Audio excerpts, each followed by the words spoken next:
Welcome class. मेरा नाम भूपेंद्र है। आज हम बात करेंगे मराठा एम्पायर्स की। ये हमारी थर्ड क्लास है मराठा एम्पायर्स को लेकर। पहले हम डिस्कस कर चुके हैं शिवाजी का करेक्टर, शिवाजी का रोल क्या रहता है मराठा एम्पायर में। देन हमने पेशवा का रोल डिस्कस किया था। आज हम जो बात करने वाले हैं मराठा एडमिनिस्ट्रेशन और डिक्लाइन ऑफ मराठा एम्पायर्स, ये दो टॉपिक आज हम मेजरली कवर करने वाले हैं। तो अगर आपने पहले दो वीडियो नहीं देखी हैं तो आप चाहो तो उन्हें देख सकते हो, आपको प्रीवियस सेक्शन में देखने को मिल जाएंगी। आज हम मैंने बताया जैसे कि हम एडमिनिस्ट्रेशन, सोसाइटी और डिक्लाइन ऑफ मुगल एम्पायर्स ये कवर करने वाले हैं। पहले देख लेते हैं, हमने एक रिकैप कर लेते हैं, देखते हैं क्या क्या हमने कवर कर चुके हैं ऑलरेडी। ठीक है, तो शिवाजी के बारे में हम जो डिटेल्स हैं, बेसिक डिटेल्स हैं, उन्हें हम कवर कर चुके हैं। ठीक है। उनके पास जो स्ट्रगल था, उसके पास जो चैलेंजेस थे, ठीक है, वो हम डिस्कस कर चुके हैं। मेजरली तीन चैलेंजेस थे, हुआ करते थे। बीजापुर एम्पायर, अहमदनगर एम्पायर, फिर बीजानगर और अहमदनगर किंगडम्स और मुगल एम्पायर्स, ये तीन मेजर इनके पास वो होते थे। ठीक है, हमने देखा था कि बीजापुर गवर्नमेंट या बीजापुर जो किंगडम है उसके साथ किस तरीके से टसल्स रहता है शिवाजी का, वो हमने देखा था। हमने उस टसल को खत्म होते हुए देखा आदिल शाह सेकंड के टाइम पे। अफजल खां की डेथ को भी हमने कवर होते हुए देखा। हमने मुगल्स के साथ फ्रेंडशिप भी देखी, मुगल के साथ दुश्मनी भी देखी। तो दोस्ती और दुश्मनी दोनों इनके साथ रही, पहले दोस्ती रही फिर दुश्मनी रही। ठीक है, फिर हमने ये भी देखा कि जब मुगल्स में से किसी जैसे शाइस्ता खान को भेजा गया था, हालांकि वो सक्सेसफुल नहीं रहा था। देन राजपूत जनरल एक थे जय सिंह, ठीक है, उन्हें भेजा गया और उन्होंने कैसे शिवाजी को डिफीट किया, ये भी हमने देखा। हमने ये भी देखा कि शिवाजी किस तरीके से डिक्लाइन करते हैं, डिफीट होते हैं और सरेंडर करते हैं। ट्रीटी ऑफ पुरंदर हमने देखी। हमने ये भी देखा कि ये सब होने के बाद, सेटलमेंट होने के बाद भी शिवाजी हैं वो सेटल नहीं होते हैं। उनको उनके और औरंगजेब के दोनों के बीच में कुछ मतभेद पैदा होते हैं, जिसका रिजल्ट ये निकलता है कि शिवाजी को अरेस्ट कर लिया जाता है और शिवाजी जेल जाना पड़ता है। और वहां से फिर किस तरीके से एस्केप करते हैं, तो पूरा ड्रामेटिक सीन भी हमने कवर करके देखा। शिवाजी वहां से आने के बाद अपने आप को किंग घोषित करते हैं, छत्रपति घोषित करते हैं, हिंदू धर्मोद्धारक घोषित करते हैं, ये हमने देखा। और उनकी डेथ होती है 50 साल की उम्र में, यानी 1680 में। ये भी हमने देखा था। हमने कुछ अष्ट प्रधान मंडल जो कि मराठा एम्पायर के एक नींव थे, मराठा एम्पायर के एक यूनिक पहचान थे, उसे हमने देखा। आठ अष्ट प्रधान में आठ जो पोस्ट हैं वो किस तरीके से हैं और क्या क्या बोलती हैं, वो देखा था।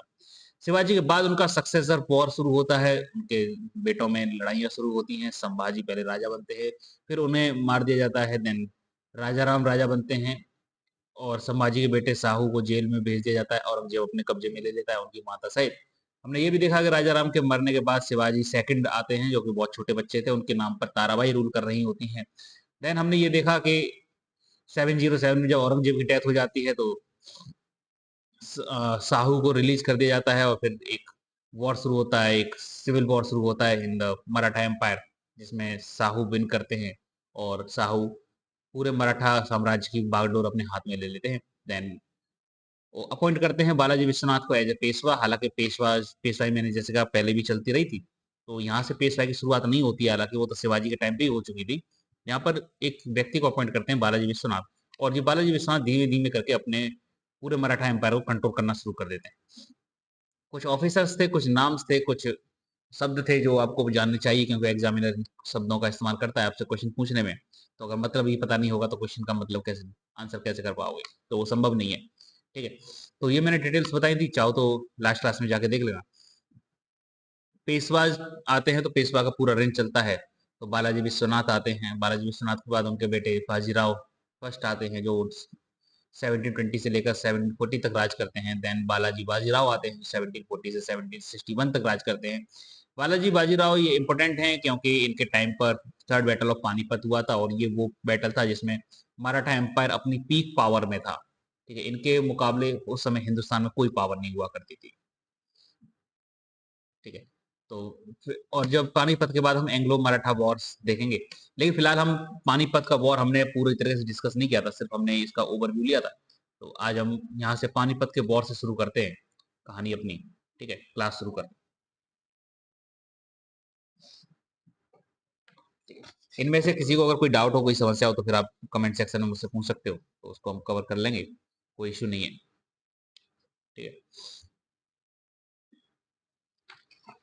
बालाजी बाजीराव के बारे में हम लास्ट में बात कर रहे थे। ये जब राजा बनते हैं तो ये 18 साल की उम्र में होते हैं, और जब इनको फेमसली नाना साहब कहा जाता है, तो याद रखना नाना साहब पूछ सकते हैं किसे कहा जाता था।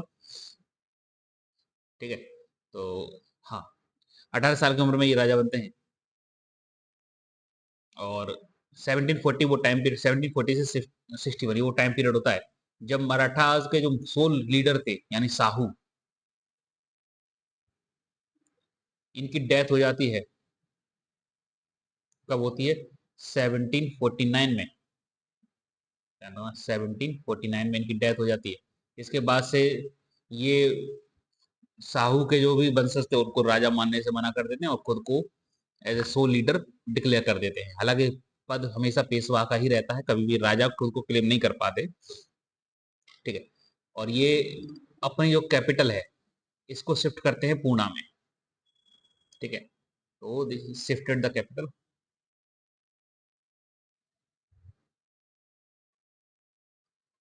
अपनी कैपिटल को शिफ्ट करते हैं पुणे में। ठीक है, अब देखो ये वो टाइम पीरियड है कि जब 1750 के समथिंग वो टाइम पीरियड है जब मुगल्स एक तरीके से पपेट हेड हैं, है ना।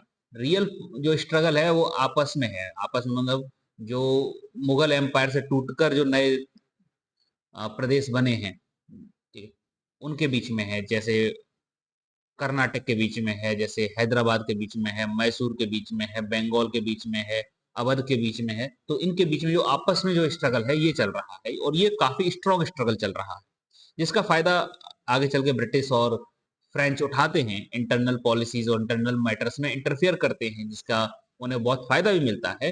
लेकिन फिलहाल अभी जहां की मैं बात कर रहा हूँ 1750 की, तो यहाँ पर दो पावरफुल कह सकते कंटेंडर हुआ करते थे। एक तो बंगाल और मराठा। मुगल उस समय तक इतने पावरफुल नहीं रहे थे, मुगल एक तरीके से डाउन फेज में थे।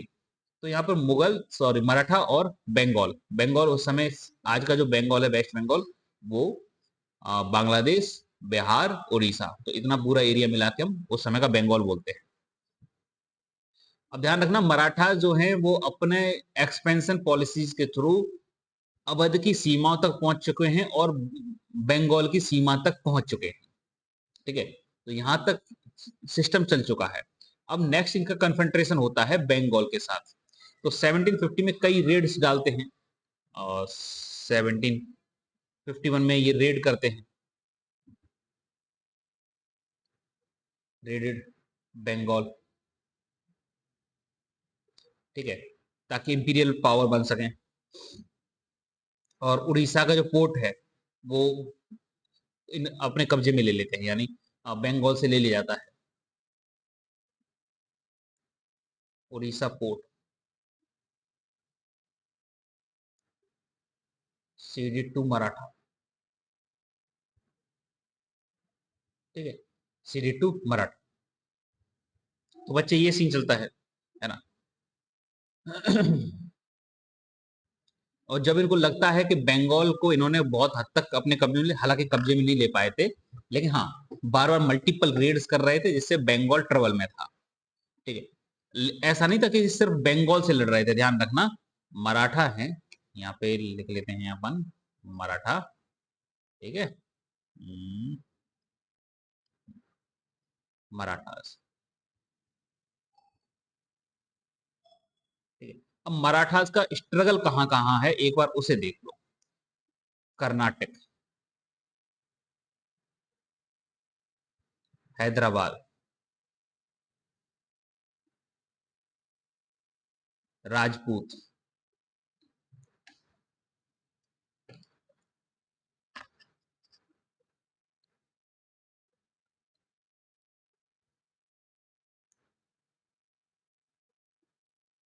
Bundelas,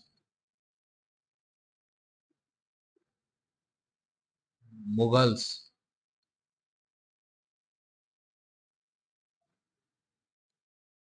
then we have another struggle with Awadh. हालांकि अवध के साथ इतना स्ट्रांग नहीं है, ठीक है। Then they have French, then they have Britishers, ठीक है। अब ये वो मेजर प्लेयर्स हैं जो मराठास को चैलेंज कर सकते हैं। तो मराठास क्या कर रहे हैं, एक एक करके सब पर कब्जा कर रहे हैं, मतलब इनकी लड़ाई सबसे चल रही है। राजपूतों से भी इनकी लड़ाई चलती है, तो जहां भी एरिया मिलता है पर मराठास कब्जा कर लेते हैं। उस ध्यान रखना, मराठा अपनी पीक पावर में इस समय, ये जिस पर चाहे उस पर कब्जा कर लेंगे, इतनी पावरफुल है अभी ये।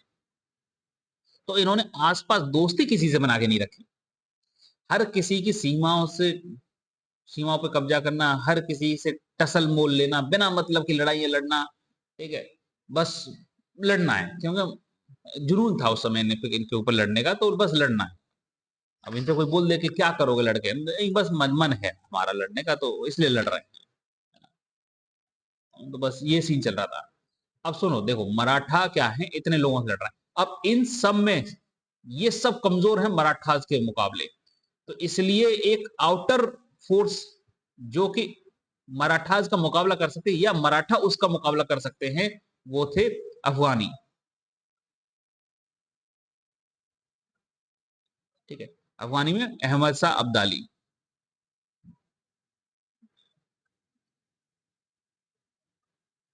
ठीक है। अब ये अफगानी फोर्स थी, है ना, अब्दाली, अहमद शाह अब्दाली के अंतर्गत जो अब्दाली कौन था, नादिर शाह का एक जनरल हुआ करता था, ठीक है। और नादिर शाह कौन था, जिसने 1739 में बैटल ऑफ करनाल लड़ा था और मुगल्स को डाल डाल के कूटा था। मतलब इतनी बुरी तरह शायद ही किसी ने कूटा, बेचारे अंग्रेजों ने तो कुछ नहीं किया मुगलों के साथ, कुछ भी नहीं किया। जिस हिसाब से नादिर शाह ने मुगल के साथ ट्रीट किया, इन्हें मुगल माने ही नहीं, इन्हें क्या, राजा, राज, सम्राट, अरे एम्परर, क्या बोल रहे हैं ये, इन्हें एक जमींदार तक नहीं माना इन्होंने। 6 घंटे तक नाक रगड़नी पड़ी मुगल्स को नादिर शाह के सामने, कि महाराज माफ कर दो, गलती हो गई, अगली बार से नहीं होगी, कि मेरी जुबान टूट गई, ये वाला सीन, ठीक है। तो ये सीन रहा था बच्चे। तो मुगल्स की तो इन्होंने बैंड बजा दी। अब ना तो राजपूत इतने पावरफुल थे, ना तो अच्छा फ्रेंच और ब्रिटिश लड़ेंगे क्यों, कर्नाटक वाले लड़ेंगे क्यों, क्योंकि यहाँ तक तो आने ही नहीं है ना। अगर कोई कन्फ्रंट कर सकता था तो वो ये दो तीन लोग थे, ठीक है। ये वो एरिया था जो कि डायरेक्ट कांटेक्ट में आ रहा था अवध के, सॉरी अब्दाली के। बुंदेलाज इतने पावरफुल थे नहीं कि अवध जो अफगानिस्तान जैसी बड़ी फोर्सेस का सामना कर सकें। राजपूत उस समय डिक्लाइनिंग फेज में थे, तो इनको खास ज्यादा उस समय लड़ने का शौक भी नहीं था, है ना। कोशिश जरूर करते थे लेकिन लड़ नहीं पाते थे, डिक्लाइनिंग फेज में थे। मुगल्स भी डिक्लाइनिंग फेज में थे, तो रहा बचा अब जो defender, next line of defend रह गया, वो रह गया मराठास, ठीक है। तो अब चाहते ना चाहते हुए इन्हें अब्दाली से लड़ना ही पड़ेगा, अदरवाइज ये जो एरिया है राजपूत वाला, बुंदेलाज वाला, मुगल्स वाला, जो सिख वाला, जो पंजाब वाला एरिया है, ये पूरा ही चला जाएगा, ठीक है। तो ये सिनेरियो उस समय तक बन रहा था।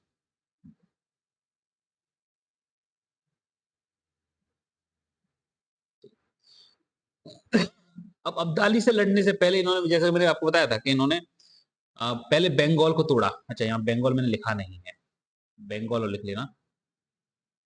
बंगाल को बहुत बुरी तरह मारा, ढंग से कूटा, मुगल्स को कूटा इन्होंने, मराठाओं ने। और मराठाओं ने मुगल्स के एक वजीर को स्टेब्लिश कर दिया, बोले कि मुगल तुम अपना वजीर नहीं रखोगे, वजीर हम तुमको दे रहे हैं, इसको रखो।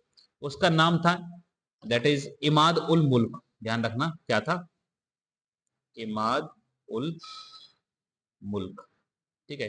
ये वजीर इन्होंने स्टेब्लिश कर दिया, है ना, मुगल्स के। तो मुगल्स के अब सारे अफेयर्स ये इमाद उल मुल्क ही कंट्रोल कर रहा था।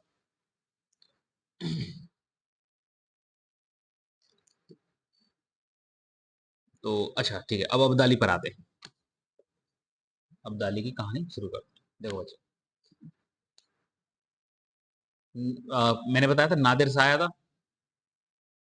नादिर शाह, ये हम ऑलरेडी बता चुके हैं मुगल्स वाले चैप्टर में, नादिर शाह आया, ठीक है। इसका आया 1739, ठीक। इसका इसके मरने के बाद इसका जनरल था अहमद शाह अब्दाली। अहमद शाह अब्दाली, ठीक है। अभी जो अहमद शाह अब्दाली था ये रिपीटेड इन्वेजन करता है, रिपीटिशन करता है, जब भी इसको पैसों की जरूरत पड़ती है तो रिपीटेड अटैक,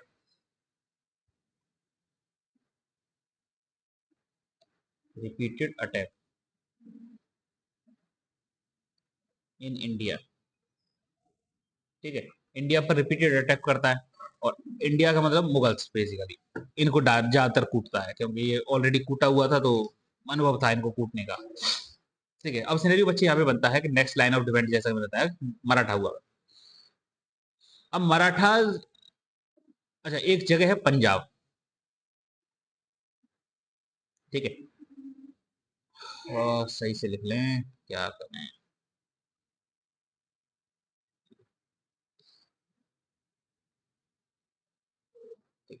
एक जगह है, और जगह मतलब पंजाब है ना।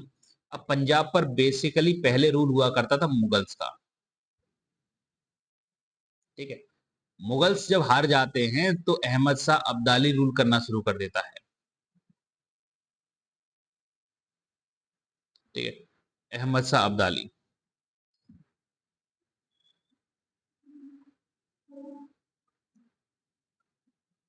ठीक है। और जब अहमद शाह अब्दाली क्या करता है, इस पंजाब को अपने कब्जे में ले लेता है, और अपने बेटे को, तैमूर को, ध्यान रखना, तैमूर, तैमूर शाह, तैमूर शाह को as a governor of Bengal, governor of Punjab बना देता है, Taimur Shah as governor of Punjab,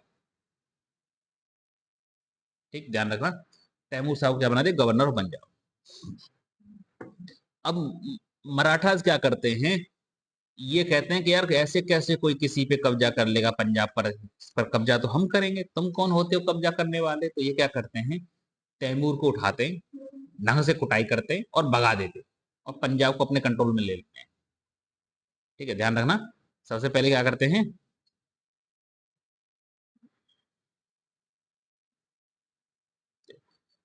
Taimur को उठाते हैं, कुटाई करते हैं, और पंजाब से भगा देते हैं। अब that was a challenge to the authority of Ahmad Shah Abdali. तो अहमद शाह अब्दाली ने कहा यार ये इंडिया में ऐसा कौन सा पैदा हो गया जो जिसने हमारे बेटे को पीट दिया और भगा दिया, और हम पंजाब जो हमारे कब्जे में था वो छीन लिया। अहमद शाह अब्दाली की भाई दिमाग खराब, है ना। फोर्सेस तैयार करता है, पावरफुल फोर्सेस, ऐसी वैसी फोर्सेस नहीं, पावरफुल फोर्सेस। ये पावर अपनी जो फोर्सेस है इनको तैयार करता है, ठीक है, और इंडिया की तरफ मार्च करता है। जब इंडिया की तरफ, ध्यान रखना, सिनेरियो कुछ इस तरीके से बना लें तब ज्यादा मजा आएगा। तो इधर से अब्दाली, ठीक, इधर से मराठा। अब डायरेक्ट कॉन्फ्रंट होने वाला है, ठीक है, डायरेक्ट लड़ाई होने वाली है, ठीक है। अब मराठाओं ने बोला कि देखो भाई हम तो अब्दाली से लड़ने जा रहे हैं, अफगानिस्तान से लड़ने जा रहे हैं, तो पूरी फोर्सेस तैयार कर लो, सारे हथियार बांध लो, ठीक है, सारे दोस्तों को बुला लो, ठीक। और ये पुणे से मार्च करते हैं टुवर्ड द नॉर्थ, और अब्दाली मार्च करता है अफगानिस्तान से इंडिया की तरफ। और ये दोनों जहां पर जाकर मिलते हैं वो जगह है पानीपत,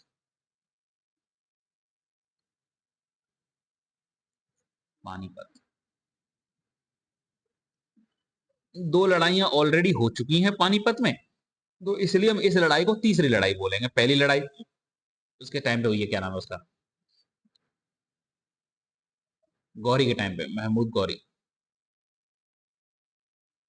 सॉरी महमूद गजनी, महमूद गजनी और पृथ्वीराज चौहान के बीच में लड़ाई हुई है, ठीक है। दूसरी लड़ाई भी हुई है मुगल्स के साथ, है ना, और राजपूत योद्धाओं के साथ। तीसरी लड़ाई होती है मराठा योद्धाओं के साथ और अफगानी फोर्सेस के साथ, तो थर्ड बैटल ऑफ पानीपत हम इसे बोलते हैं, ठीक है।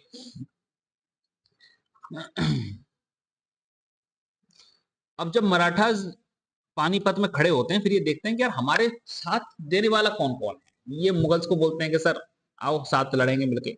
मुगल्स बोलते हैं हैं सर, हमारे पास तो ताकत ही नहीं है, हम तो वैसे ही आपके भरोसे बैठे हैं। अवध को बोलते हैं हाँ सर आओ लड़ेंगे, कि नहीं नहीं यार पिछली बार तुम आए थे घर में बहुत कुटाई करके गए थे, हम तुम्हारे साथ नहीं लड़ेंगे, तुमको अपना लड़ो जाके। बंगाल को बोले कि आओ सर लड़ते हैं।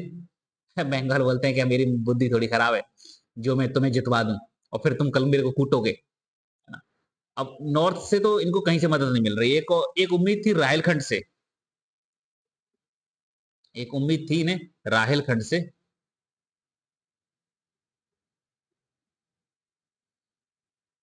और राहिलखंड का उस समय जो लीडर हुआ करता था वो था नजीब उद दौला। नजीब उद दौला। अब ध्यान रखना ये नजीब उद दौला है। राहिलखंड के साथ ऑलरेडी मराठाओं के टसल चल रहे थे, जैसा कि मैंने यहाँ पे बताया था कि मराठाओं ने छोड़ा किसी को नहीं था, सबको कूटा था, जो मिल गया उससे कूटा। अब जब ये नॉर्थ में खड़े थे अब्दाली की फोर्सेस के सामने और ये मदद की चाह रहे थे, कहीं से कुछ मदद आ जाए, कहीं से कोई दोस्ती आ जाए, कहीं से कुछ पावर्स आ जाएं, तो मराठा इसका साथ देने के लिए सबने मना कर दिया कि भैया नहीं, तुमसे नहीं, तुम्हारे साथ नहीं दे सकते। राजपूतों ने बोला कि भैया हम कहाँ, इतना सन्नाटा क्यों है भाई, सुना ही नहीं दे रहा कुछ। रायलखंड वाले को बोला कि भाई तुम आ जाओ, कि नहीं नहीं तुमने हमको पिछली बार भी कूटा था, अब तुमको जितवा देंगे फिर तुम हमको कूटोगे, नहीं हम साथ नहीं देंगे। तो नॉर्थ में मराठाओं का साथ देने वाला कोई नहीं था और इवन साउथ से भी कोई नहीं आया इनकी मदद के लिए। तो मराठा पड़ गए अकेले, क्योंकि सबको इन्होंने कूट रखा है, सबसे इनकी लड़ाई चल रही है। जब तुम फंसोगे तो फिर मदद कौन करेगा, तो दोस्त तो बनाने पड़ेंगे ना। हर किसी का दुश्मनी करके फिर कैसे चल जाओगे। इवन इतनी जो पावरफुल फोर्सेस है मराठा वो नहीं चल पाई। तो सिंपल सी बात है कि सर आपको दोस्त बनाने पड़ेंगे, और दोस्त बनाने पड़ेंगे तो कुछ ना कुछ सेक्रीफाइस करना पड़ेगा। अब मराठा ने कहा हम क्यों सेक्रीफाइस करें, हम तो इस पूरे एरिया पे कब्जा करेंगे, पूरी जमीन पे कब्जा करेंगे। ये दोस्त है, दोस्त तो दोस्त गया भाड़ में, पहले जगह आने दो, पहले तो आ, पैसों का स्रोत बनने दो। तो रिजल्ट अंत में ये निकला कि पानीपत थर्ड में मराठा अकेले खड़े रहे। अब्दाली भी किसी का भला नहीं था। तो लोग ये देख रहे हैं कि यार अब्दाली भी हमारे लिए बुरा है, मराठा भी हमारे लिए बुरे हैं, तो इनमें से चुने किसे, कम बुरे को या ज्यादा बुरे को। फिर लोगों ने सोचा अरे छोड़ो, अपना काम धंधे पे ध्यान दो, हम किसी को ही नहीं चुन रहे, जो जीत जाएगा उसके साथ खड़े हो जाएंगे, बाद में फोटो खिंचा लेंगे, माला पहन लेंगे।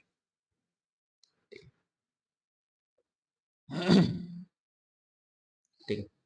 तो ना तो सिख खड़े हुए, ना अवध खड़े हुए, ना जाट, ना हीर, ना राजपूत, ना बंगाल, कोई नहीं। अब मराठास की जो आर्मी को लीड कर रहे थे, मराठा के बेटे थे उस समय, मराठा पेशवा के बेटे थे, that is Sadashiv Rao Bahu, sorry Marathas के बेटे थे, दैट इज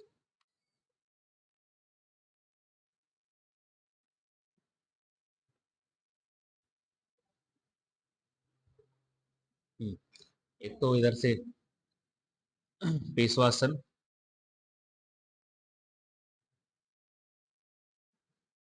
और इनके एक कजन थे, भाई मतलब कह सकते हो, पेशवा के उस समय पेशवा कौन थे, बालाजी बाजीराव, ठीक है, और कजन सदाशिव राव।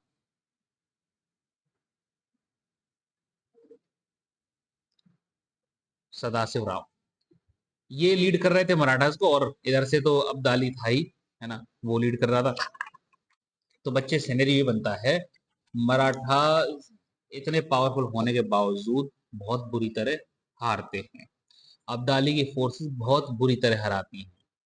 मतलब ऐसा नहीं था कि सिर्फ उन्होंने यूनिलेटरली हरा दिया था, आधी आधी सेनाएं दोनों की खत्म हो गई, आधे मराठास खत्म हो गए, आधे ये अफगानी खत्म हो गए। ये वो टसल था, पानीपत सेकंड, पानीपत थर्ड वो वॉर था जिसमें आप बोलते हो ना कि सिर्फ जमीन पर पैर रखने की जगह नहीं है, सिर्फ लाशें लाशें दिखाई देती, ये वो सिनेरियो था। ये छोटी मोटी लड़ाई नहीं थी, दो अति पावरफुल प्लेयर्स लड़ रहे हैं, अफगानी और मराठी, दोनों ही बहुत पावरफुल उस समय, दोनों ही अपनी पीक पावर पर, अब्दाली भी पीक पावर पे, मराठा भी पीक पावर पर, पेशवा भी पीक पावर पे, ठीक है, बहुत बड़ी मात्रा में ये लोग लड़ते हैं, ठीक है।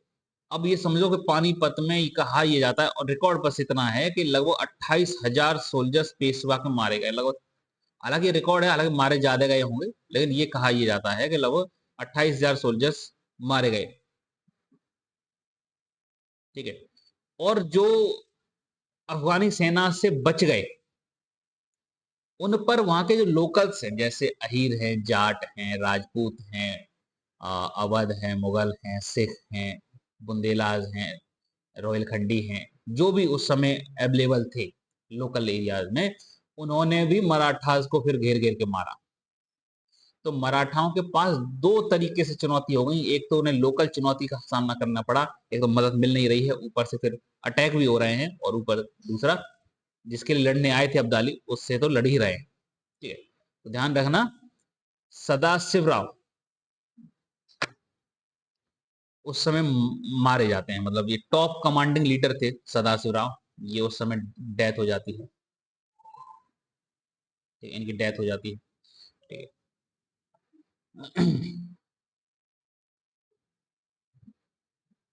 ठीक, तो कुल मिला के बच्चे तुमको ये चीज समझ में आनी चाहिए कि ये वो सिनेरियो था जहां पे मराठा की जो टॉप लीडरशिप थी, टॉप कमांडिंग लीडरशिप थी, टॉप वॉरियर थे। ठीक है, टॉप लीडरशिप और टॉप वॉरियर, ये इनकी डेथ हो जाती है, सब मर जाते हैं, ये पूरी खत्म हो जाता है खेल, है ना। अब्दाली भी को समझ में आ जाता है कि नहीं यार, मराठा से नहीं हमारी पार जाएगी, और ये वॉर एक तरीके से टाई रहता है, ना कोई हारता है ना कोई जीतता है, लेकिन नुकसान दोनों का बराबर होता है। जब मैं मराठास की बात करता हूं तो इतना ही नुकसान आप मान के चलिए कि अफगानीज का भी हुआ था, और इसके बाद से अफगानियों ने फिर कभी इंडिया पे हमला नहीं किया। अफगानियों ने फिर कभी इंडिया की तरफ मुंह करके नहीं देखा कि हमें इंडिया पे भी हमला करना है, क्योंकि बहुत बुरी तरह कुटे थे, मराठास भी बहुत बुरी तरह हारे थे। तो एक तरीके से पूरी इंडिया का पावर शिफ्ट चेंज हो गया था बच्चे। एक टाइम पे जब मैंने कहा था मराठास अपनी पीक पावर पर थे, ये पहला धक्का था, पहला पावरफुल इंपैक्ट पड़ा था उनकी पावर्स पर।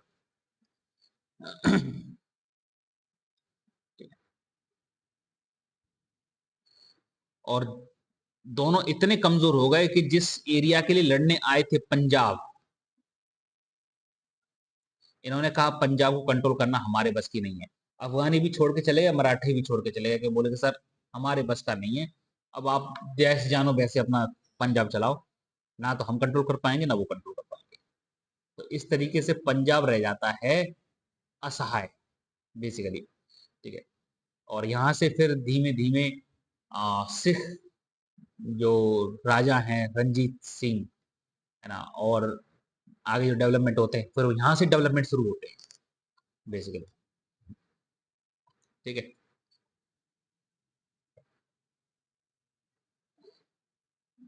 और जब ये हार जाते हैं तो उस समय हमारा पेशवा कौन थे, बालाजी बाजीराव।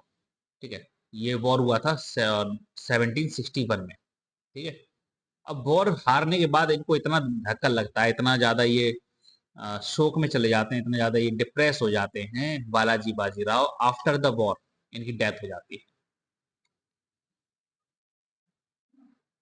बालाजी बाजीराव,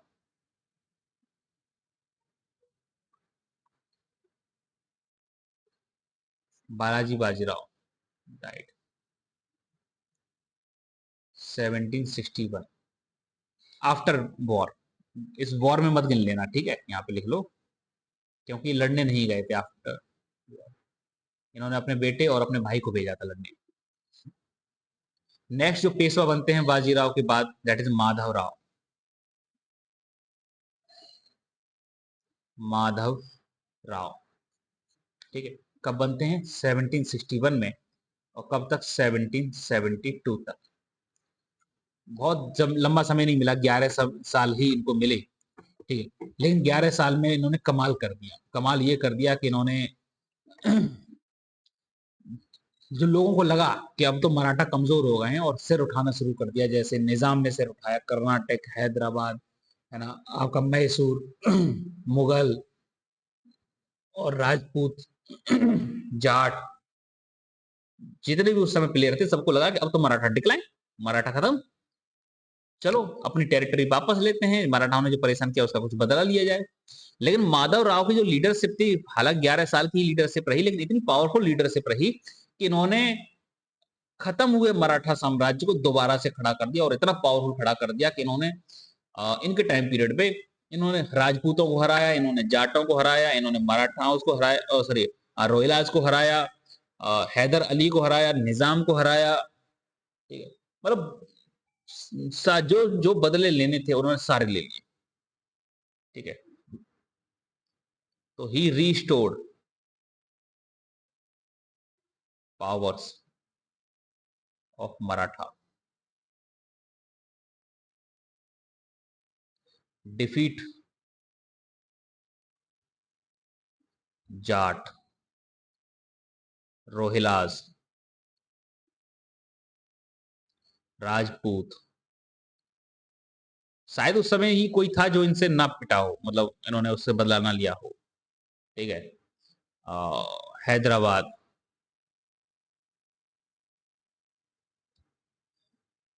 मैसूर, बंगाल उस समय तक खत्म हो चुका था, तो बंगाल बेचारे की क्या ही बोलेंगे। ठीक है, शेख, और भी जो भी थे। ठीक है, इन सब से इन्होंने एक एक करके। ठीक, अब ध्यान रखना 1761 ये वो टाइम पीरियड है जब मराठा खुद कमजोर है। ध्यान रखना 1761 वो टाइम पीरियड है जब मराठा खुद कमजोर है। लेकिन इसके बाद भी एक होता है बैटल ऑफ बक्सर बंगाल में, याद है ना? तो 1764 में ये ब्रिटिशर्स के पास जाते हैं, और अच्छा, और ये बोलते हैं कि देखो ऐसा है, मुगल एम्परर जो हैं, दैट इज शाह आलम।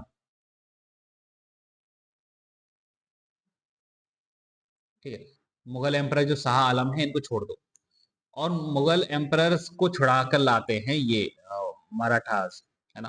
किसकी कैद से? ब्रिटिशर्स की कैद से। और ऐसा नहीं था कि सिर्फ जाके छुड़ा लाए, आक्रमण करके छुड़ा कर लाते हैं। ठीक है, तो ये 3 साल में ही इतने खुद को रिकवर कर लेते हैं कि एटलीस्ट ब्रिटिशर्स को तो हरा ही नहीं, इतने तो पावरफुल हो ही जाते हैं 3 साल में। और मुगल्स मुगल्स एम्परर को छुड़ा कर लाते हैं, तो एक तरीके से मुगल इनके सरेंडर हो गए, है ना? यहाँ से रिकवरी शुरू होती है इनकी। ठीक है, यहाँ से रिकवरी शुरू होती है, और बदले में जो इन्हें चाहिए था, जो इन्हें अधिकार चाहिए थे, वो अहमद शाह, सॉरी शाह आलम इनको देना पड़ता है। शाह आलम को अंधा कर दिया था सर, ब्रिटिशर्स ने बक्सर के बाद अंधा कर दिया था, तो इस अंधे को लेकर आए थे। ठीक है। अब जो माधव राव हैं जिनके बारे में हम बात कर रहे हैं, माधव राव, ये इनकी डेथ हो जाती है 1772 में। ठीक है, अब 1772 में डेथ हो जाती है, कारण ये था कि जब माधव राव की डेथ हुई तो माधव राव का कोई बेटा नहीं था, है ना? सॉरी, था, सॉरी गलती हो गई।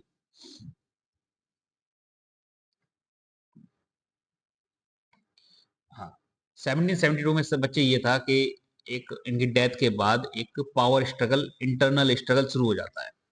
ठीक है, इंटरनल स्ट्रगल,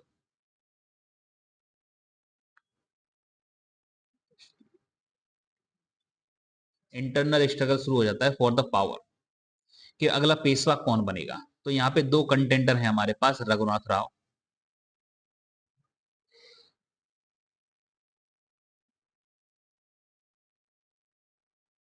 रघुनाथ राव, और दूसरे कंटेंडर हैं यहाँ पर नारायण राव। ध्यान रखना, दो कंटेंडर हैं हमारे पास, रघुनाथ राव और नारायण राव। अब रघुनाथ राव कौन थे?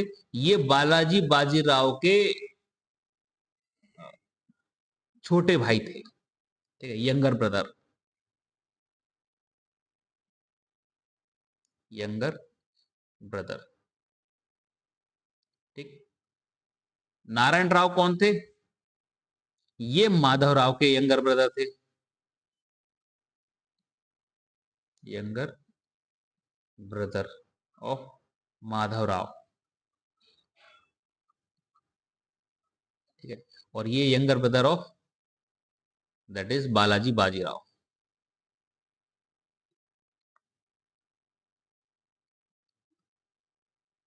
ठीक है, तो अब यहां पे समझो, माधव राव, हाँ, बालाजी बाजीराव के जो बेटे थे वो थे माधव राव। ठीक है, माधव राव के बाद इनका जो लीडर राजा बनना चाहिए वो बनना चाहिए माधव राव का बेटा। हालांकि उस समय माधव राव का बेटा कुछ था नहीं। ठीक है, तो इन्होंने कहा कि चलो ठीक है कोई नहीं, तो भाई बन जाएगा, तो नारायण राव बनना चाहिए था।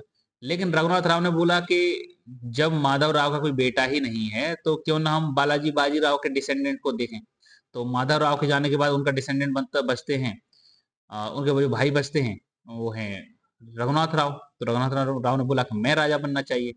अब यहाँ पे दोनों का स्ट्रगल शुरू हो गया। अब ये चाचा भतीजे हो गए एक तरीके से, ये भतीजा हो गया और ये चाचा हो गए। ठीक है, रघुनाथ राव, इन दोनों के बीच में पावर स्ट्रगल शुरू होता है। ठीक है, लड़ाई शुरू होती है। अब इस पूरे खींचातानी के बीच में बच्चे नारायण राव की हो जाती है डेथ। ध्यान रखना, नारायण राव की क्या हो जाती है? डेथ। Died during struggle.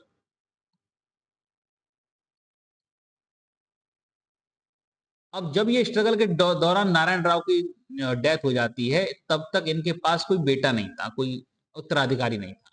तो इन्होंने कहा, रघुनाथ राव ने कहा चलो अब तो नारायण राव भी मर गया है ना, अब कौन रहा, अब तो कोई उत्तराधिकारी रहा नहीं, तो मुझे राजा बनना चाहिए, है ना, तो मुझे राजा होना चाहिए। और ये समझ लो कि ये राजा बन जाते हैं 72 के बाद, ये रघुनाथ राव राजा बन जाते हैं। ठीक है, लेकिन होता ही है बच्चे कि नारायण राव का जैसे मैंने बताया कोई बच्चा नहीं था, लेकिन इनके मरने के बाद पोस्टथॉमसली एक बेटा इनका पैदा हो जाता है नारायण राव का, 9 महीने के अंतर ही, यानी जब ये मरे थे तब इनकी बीवी प्रेग्नेंट थी। ठीक है, अब ये यार रघुनाथ राव को बड़ा दिक्कत कि ये हो क्या गया, अभी तक तो इसका कोई बारिश नहीं था, अब ये बारिश पैदा हो गया। ठीक है, तो नारायण राव का जो बेटा पैदा होता है उससे हम बोलते हैं सवाई माधव राव। क्या बोला जाता है? सवाई माधव राव। माधव राव। अब ये पोस्ट थॉमसली पैदा होते हैं, तो फिर मरने के बाद पोस्ट थॉमस बोला जाता है, तो मरने के बाद ये पैदा होते हैं सवाई माधव राव। अब फिर से स्ट्रगल शुरू हो जाता है बिटवीन रघुनाथ राव एंड सवाई माधव राव। ठीक है, ध्यान रखना, अब स्ट्रगल शुरू हो गया है बिटवीन सवाई माधव राव एंड रघुनाथ राव। और मराठा जो मोस्टली जो लीडरशिप है वो सवाई माधव राव को अपना लीडर मानना शुरू कर देती है। ठीक है, रघुनाथ राव को समझ में आता है कि मेरा पलड़ा थोड़ा हल्का हो गया है, तो क्या करें, कुछ मदद ली जाए। तो ऐसे में इनको एक मदद नजर आती है, वो है ब्रिटिशर्स। और ब्रिटिशर्स उस समय एक पॉलिसी चला रहे थे राजा बनाने की। तो जहां भी इनको इंटरनल स्ट्रगल देखने को मिलता था, वहां पे पहुंच जाते थे, बोलते थे कि देखो हमने एक नई कंपनी शुरू की है और जिसमें हम लोगों को राजा बनाते हैं। तो रघुनाथ राव भी पहुंच गए कि सर मेरे को भी राजा बनना है, मेरे को भी राजा बना दो। तो ब्रिटिश ने बोला बिल्कुल, हम तो आए ही यहाँ पे लोगों को राजा बनाने हैं। ठीक है, तुम जैसे मेरे मूर्ख मिल जाए तो हम सबको राजा बनाते हैं, है ना। तो ब्रिटिशर सपोर्ट में आ जाते हैं रघुनाथ राव के कि भैया ठीक है हम आपको राजा।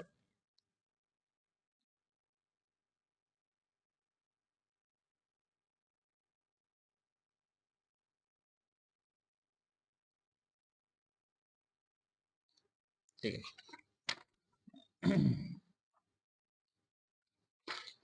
तो कुल मिला के बच्चे बात यह है कि जो मराठा एम्पायर है वो दो पार्ट्स में डिवाइड हो चुका है, एक जो रघुनाथ राव को सपोर्ट कर रहे हैं और एक जो सवाई माधव राव को सपोर्ट कर रहे हैं।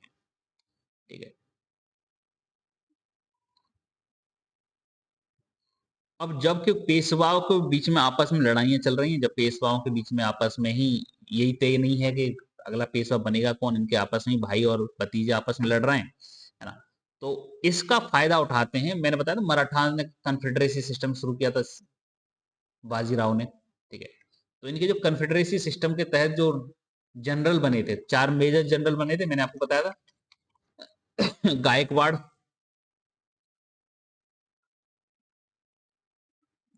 Gaekwad, Bhosle, Holkar, Scindia.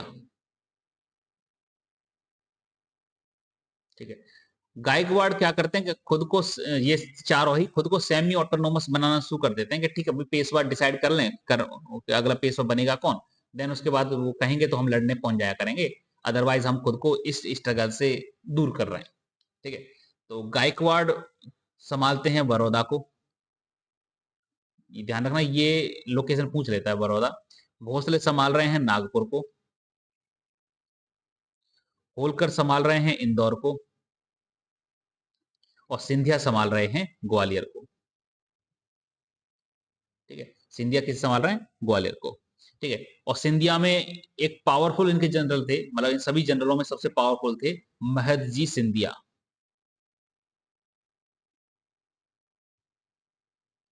महदजी Scindia.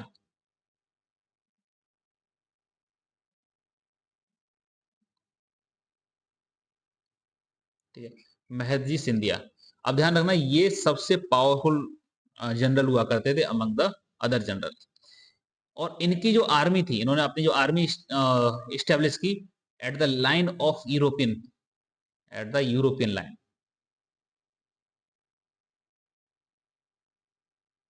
European line, European line पर इन्होंने अपनी आर्मी को स्टेब्लिश किया, यानी पावरफुल, मॉडर्नाइज, बहुत ज्यादा फोकस्ड।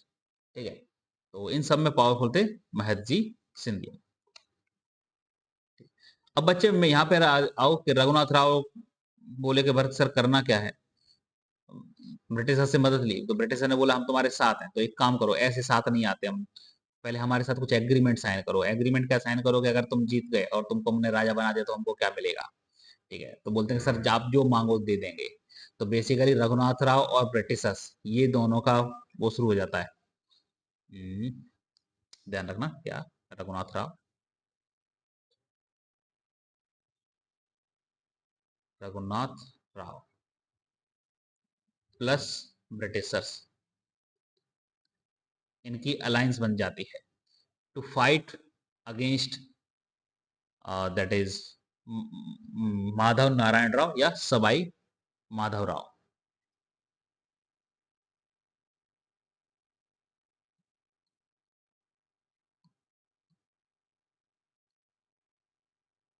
माधव राव और माधव नारायण राव। माधव नारायण, नारायण राव, एक ही बात है। ठीक है, इनके बीच में भाई एक वॉर शुरू हो जाता है इन द ईयर, मतलब चलता है 1776 से लेकर 1782 तक, मतलब वॉर नहीं, टसल बोलेंगे। ठीक है, और इस पूरे टसल को बोला जाता है first Anglo Maratha war. Anglo Maratha war, इसे क्या बोला था? First Anglo Maratha war. ठीक है, और ध्यान रखना जैसे मैंने कहा था कि रघुनाथ राव और ब्रिटिशर्स के साथ कुछ ट्रीटी साइन हो गई, इस ट्रीटी को बोला जाता है ट्रीटी ऑफ सूरत। ठीक है, इसे क्या बोला जाता है? ट्रीटी ऑफ सूरत।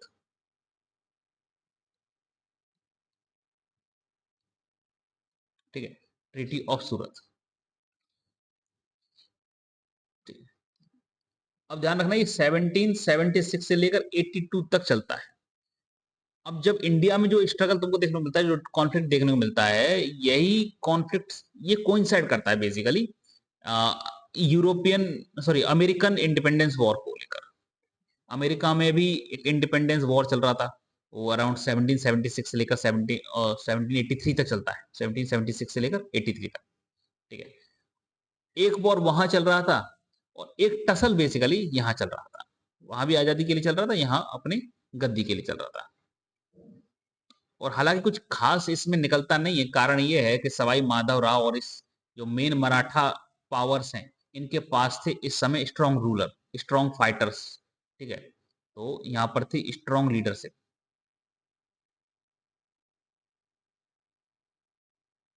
ठीक है, प्लस स्ट्रॉन्ग वॉरियर। ठीक है, तो रिजल्ट कुछ निकलता नहीं है, रिजल्ट ये निकलता है कि ठीक है भाई, ये हार जाते हैं एक तरीके से, ब्रिटिश और रघुनाथ राव वाले, ये वाला ग्रुप हार जाता है और एक ट्रीटी साइन करते हैं जिसे बोलते हैं treaty of Salbai. Treaty of Salbai. ठीक है, ट्रीटी ऑफ सालबाई। तो मैंने ये कहा था कि ये विन कर जाते हैं, ये विन करते हैं और ये लूज करते हैं। ठीक है, तो दे लॉस्ट। ठीक है, ध्यान रखना। रघुनाथ राव को जेल में भेज दिया जाता है, पकड़ के जेल में भेज दिया जाता है और इन्हें पेंशन पर भेज दिया जाता है कि तुम ज्यादा बोलोगे नहीं, ज्यादा तुम राजापंती करोगे नहीं, ठीक है, तो तुम साइड में रहो। ठीक है, तो Raghunath Rao sent to prison.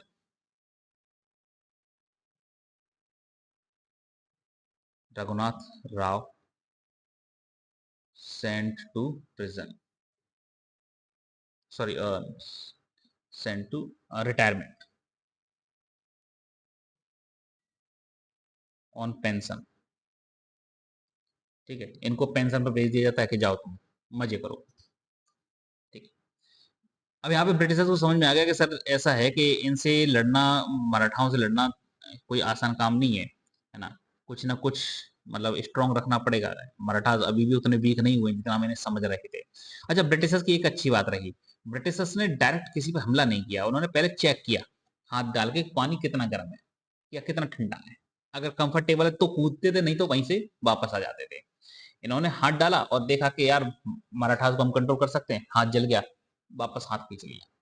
अब इन्होंने वेट किया कि पानी को ठंडा होने दो, नॉर्मल हो जाने दो, तब फिर से इसमें हमला करेंगे। ठीक है, मौका भी मिलता है, मौका मिलता है सेकंड एंग्लो मैसूर के टाइम पे, मतलब ये जो वॉर था उस सब उसमें से एंग्लो मैसूर वॉर भी चल रहा था, तो वो भी था। ठीक है, ये वेट एंड वॉच करते हैं। ठीक है, जैसा कि मैंने आपको बताया था कि उस समय स्ट्रॉन्ग लीडरशिप थी, स्ट्रॉन्ग वॉरियर्स थे, जिसके कारण ये ब्रिटिशर्स पीछे हट जाते। समय बीतता है और धीमे धीमे करके जो इनके स्ट्रॉन्ग वॉरियर्स, स्ट्रॉन्ग जो लीडरशिप थी वो डिक्लाइन करनी शुरू होती है। जैसे महदजी सिंधिया, महदजी सिंधिया कहाँ चले,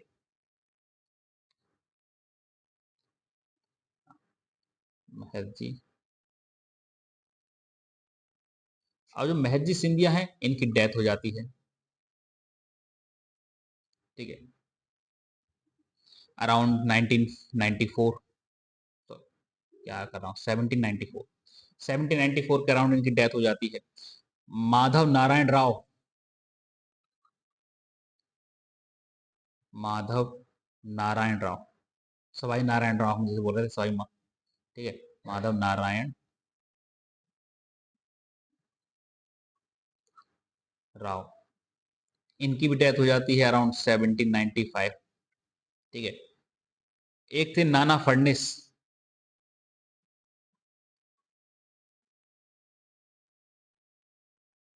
नाना फडविस, ठीक है, इनकी भी डेथ हो जाती है अराउंड 1800। तो ये 5 साल वो टाइम पीरियड था जब इनकी पूरी स्ट्रॉन्ग लीडरशिप या स्ट्रॉन्ग वॉरियर्स की जो पूरा चेन था ये नेचुरली डिक्लाइन कर दिया जाते हैं, नेचुरली डेथ हो जाती है। तो यहाँ पे हम बोल सकते हैं कि स्ट्रॉन्ग लीडरशिप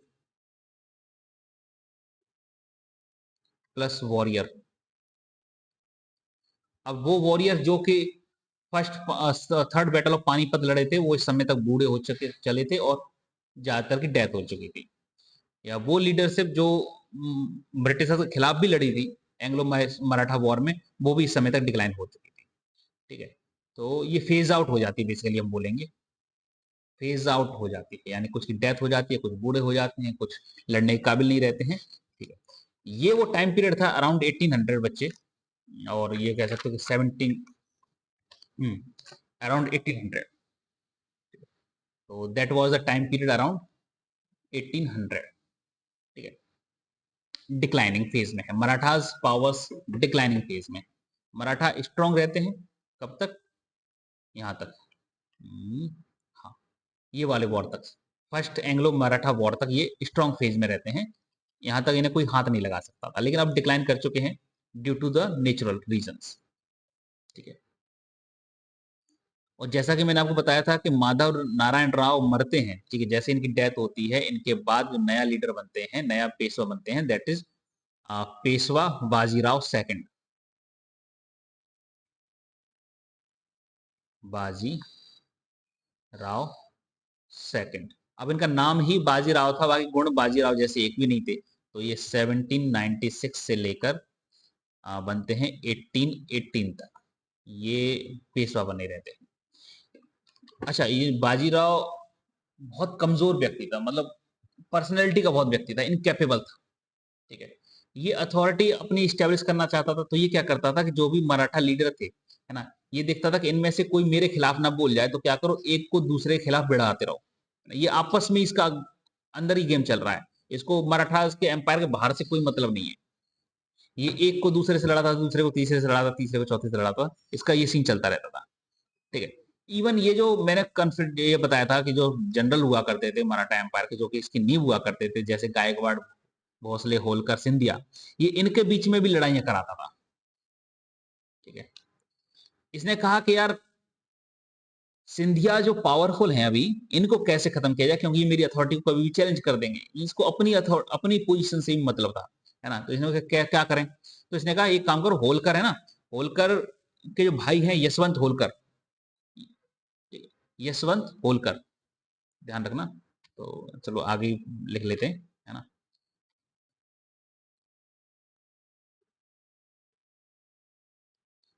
तो ही एलिमिनेट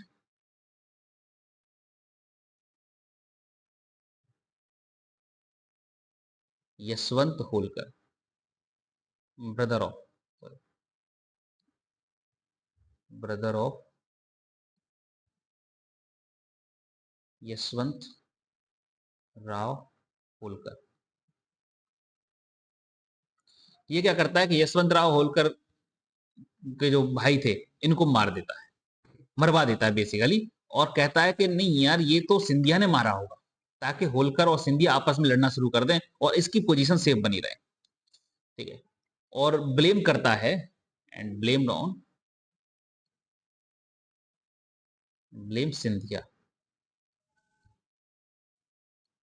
अब मैंने कहा जैसे कि महदजी सिंधिया उस समय बहुत ठीक सुलझे हुए लीडर हुआ करते थे और पावरफुल लीडर थे। इनके बाद जो सिंधिया परिवार में जो लीडर आते हैं, वो ठीक लीडर थे, मतलब ठीक इन द सेंस के थोड़ा बहुत दिमाग रखते थे, थोड़ा बहुत करेज रखते थे, है ना, लेकिन महदजी सिंधिया जितना नहीं। ये इजीली आइडेंटिफाई कर देते हैं कि यार होलकर से हमारी कोई दुश्मनी नहीं है, होलकर से हमने ऐसा कुछ किया नहीं, और किसी के भाई को मारना ये बहुत बड़ा स्टेप होता है, इतना इतनी बड़ी लड़ाई तो हमारी किसी के साथ है ही नहीं। और ये धीमे धीमे फाइंड आउट कर लेते हैं कि नहीं यार, ये तो पेशवा ने किया है ना, ये तो इसने बाजीराव सेकंड ने किया है। और ये बोलते हैं कि बाजीराव तुम बच लो, है ना। और होलकर और सिंधिया दोनों मिलकर पुणे की तरफ मूव करते हैं, ध्यान रखना, होलकर प्लस सिंधिया। अब ये दोनों मूव करते हैं टुवर्ड पूना। और पुणे में कौन बैठा है, ये पेशवा बाजीराव। अब ये डर जाता है कि भैया ये तो मेरी फोर्सेस मुझे मारने आ गई। ये भागा भागा जाता है ब्रिटिशर्स के पास, और ब्रिटिशर्स को बोलता है भैया मेरे को बचा लो, है ना, मेरे को बचा लो, जो भी करना है भैया कर लो, है ना, मेरे को बचा लो, जहां भी साइन करने हैं, जो भी तुमको लेना है ले। और ब्रिटिशर्स इस चीज का इंतजार कर रहे थे कि कब मराठा एम्पायर डिक्लाइन हो और कब हम इस पर वो करें। ठीक है, तुरंत यहाँ पे सब्सिडरी अलायंस साइन करवा ली जाती है।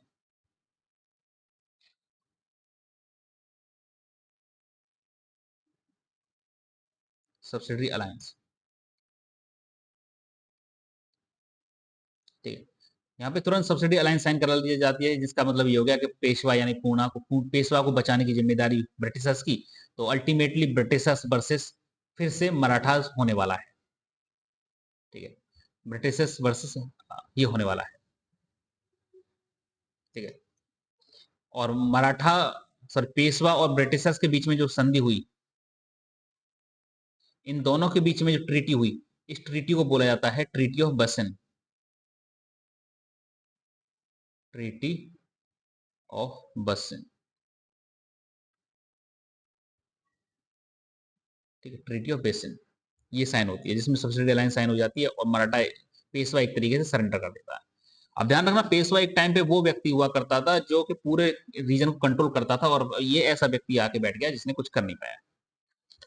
ठीक है, तो रिजल्ट ये निकलता है बच्चे कि इधर से होलकर सिंधिया, जब इनको पता चलता है कि होलकर सिंधिया हैं और इधर से ब्रिटिशर्स आक्रमण करने वाले हैं, तो यहाँ पर बच्चे भोसले भी शामिल हो जाते हैं।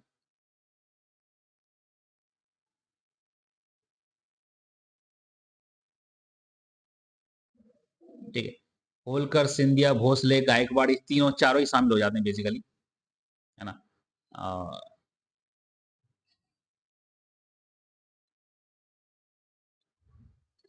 और ध्यान रखना, ये कंबाइंड फोर्सेस, पूरी मराठा फोर्सेस भी हार जाती है ब्रिटिशर्स के सामने, तो ये इनके कर जाते हैं defeat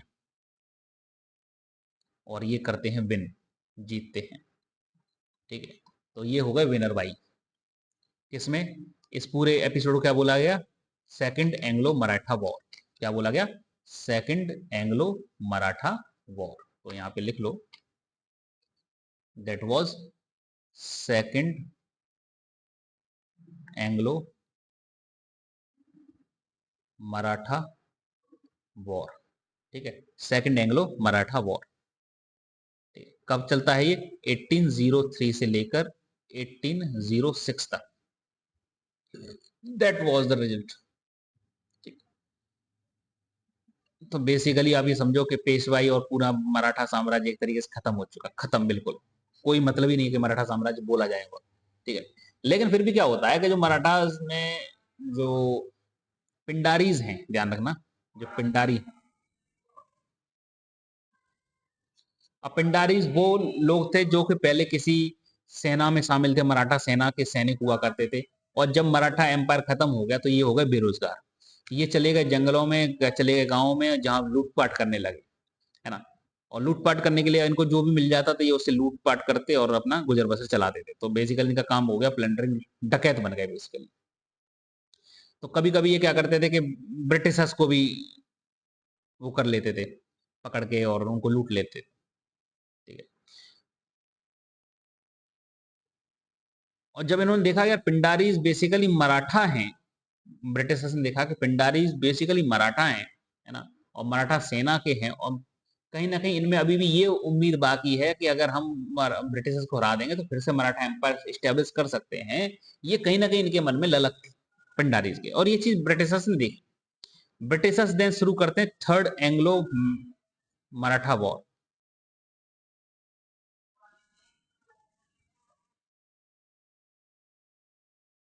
third Anglo Maratha war in the year 1817 to 18। अब ध्यान रखना, ये बेसिकली एंग्लो मराठा वॉर कहना सही नहीं रहेगा, क्योंकि यहाँ पे मराठाओं का कोई नेतृत्व नहीं लड़ रहा था। ठीक है, बस ये था कि उस समय रही बची जो कसर बाकी रह गई थी, जो कुछ सैनिक थे जो चाहते थे कि दोबारा से मराठा एम्पायर रिवाइव करे, बस उनको क्रश करने के लिए किया गया था। बेसिकली पिंडारी जिसमें लड़े थे, है ना। और ना तो ये ऑर्गेनाइज फोर्सेस थे, ना ही कोई स्ट्रॉन्ग लीडरशिप इनके पास थी, ना ही मॉडर्न वेपनरी इनके पास थी, तो बहुत ही आसानी से ब्रिटिशर्स ने इनको तहस नहस कर दिया। ठीक है, और फिर पेशवा को ये उठा के ले गए कानपुर। कहा कि पेशवा अगर पुणे में रहेगा तो कुछ ना कुछ उम्मीद लोगों में बरकरार रहेगी, इसको पुणे से हटाओ। सो पेशवा वॉज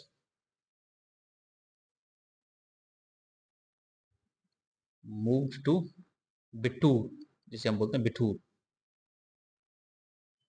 ठीक है, बिठूर, और बिठूर उस समय कानपुर में है। ठीक है, बिठूर कहाँ है, कानपुर में। यहाँ पर इसको भेज देते हैं और बोलते हैं कि तुमको हम पेंशन देते रहेंगे, तुम बस अपना मुंह बंद करके चुपचाप बैठे रहो। ठीक है, पेशवा चला गया पेंशन पे, अब पेंशन वाला व्यक्ति लड़ेगा कैसे, तो ये पूरा सिनेरियो था। यहाँ से मराठा एम्पायर खत्म हो जाता है। तो हमने ये देखा कि मराठा एम्पायर अपनी पावर फोर्स पीक पावर पे कब कैसे गया, है ना, क्या अचीवमेंट थे, और किस तरीके से डिक्लाइन करता है with in 10 years. Sir 5 years, 5 साल में खत्म सेकंड एंग्लो मराठा वॉर। क्या रिजल्ट यही था, है ना। उससे पहले 1795 में डिक्लाइन करना शुरू करते हैं, 5 साल में इतने डिक्लाइन कर जाते हैं कि ये सिंगल हैंडेडली ब्रिटिशर्स इनको हरा देते हैं। ठीक है, तो सिनेरियो बच्चे यहाँ तक ये था। तो आई होप कि मराठास समझ में आए होंगे। क्लास में बने रहने के लिए बहुत बहुत धन्यवाद। कोई भी डाउट है तो आप कमेंट सेक्शन में पूछ सकते हो।